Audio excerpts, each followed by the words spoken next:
Lillian, very good to see you at the Bomas of Kenya. I know earlier on we got an announcement and a presser from the returning officer of the presidential election and the results, who is the chairperson of IEBC, Wafula Chebukati. And so far, since yesterday, we've received official results from Bomas of Kenya from 15 constituencies as far as the presidential result is concerned.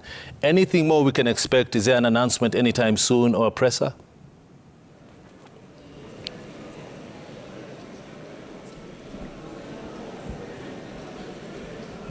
Right. Thanks, Nimrod and Rashid at our communication center at the Royal Media Services, Citizen TV. I am at the National Tallying Center here at the Bomas of Kenya. And as of now, just a recap of what the IEBC has told us.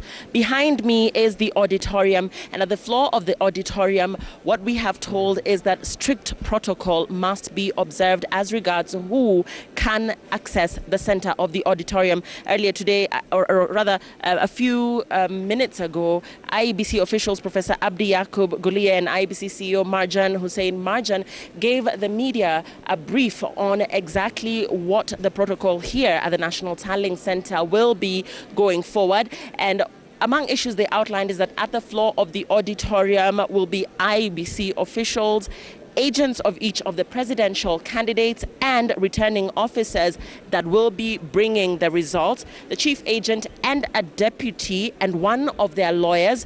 Those are the only people who will be allowed on the floor of the auditorium. Everybody else, we were told, is expected to sit at their respective marked areas at the dais, and therefore this particular area behind me, a very sensitive area as regards access, and therefore the public and the people that are here at the National Tallying Center being advised to keep away from this particular area.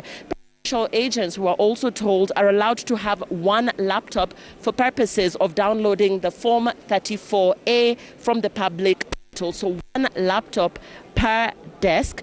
And these are two coordinators, rather there are two coordinators of the IEBC who are present here at this particular central point. And these are the persons that will be the first point of contact to the IEBC in case any issues arise. There were talks earlier that a certain politician had accessed this particular area with a laptop. The IEBC clarifying that this is character assassination and that indeed presidential agents are allowed to have one laptop, again for purposes of accessing the public portal where they will be downloading the Form 34A. Other issues that the Commission also outlined is that the Commission will try as much as possible, and they're making all efforts to ensure that within the 7 days allowed by law, that they will comply with the 7-day deadline, and therefore just pointing out that they will not allow anybody to frustrate the efforts by the IEBC to do so.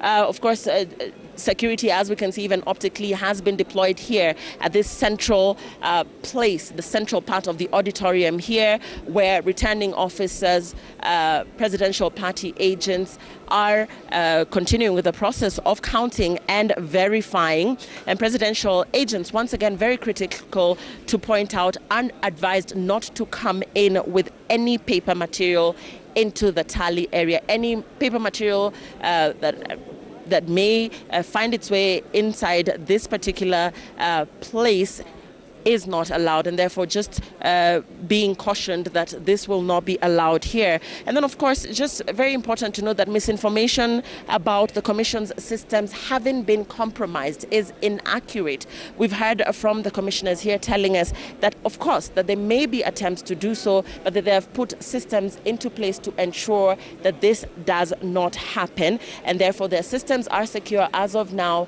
and that any misinformation out there on social media or any false news that may be circulating about these systems, or rather the IEBC systems being compromised as of now, is false. Just a recap in summary that as of now, 129 returning officers have arrived here at the National Tallying Center at the Bomas of Kenya.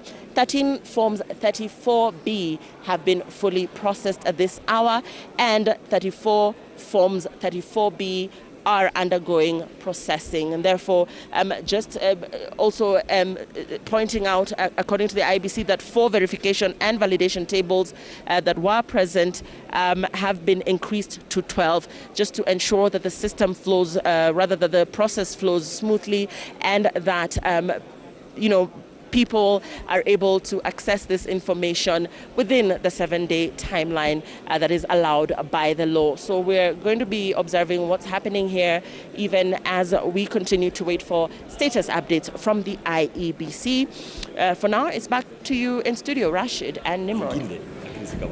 Thank you very much, Lilian Muli, for that live update from the Bomas of Kenya. Mtazamaji,